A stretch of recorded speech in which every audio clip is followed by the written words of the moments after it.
Are you sneezing, itching, or getting rashes without a clear reason? You might have an allergy. An allergy is an overreaction of the immune system to usually harmless substances like dust, pollen, certain foods, or medications. When exposed to these allergens, the body releases histamine,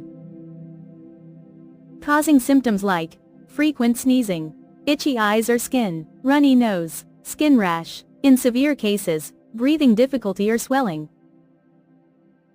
What to do? Avoid known triggers. Use antihistamines. After medical advice, severe allergies may need an epinephrine injection.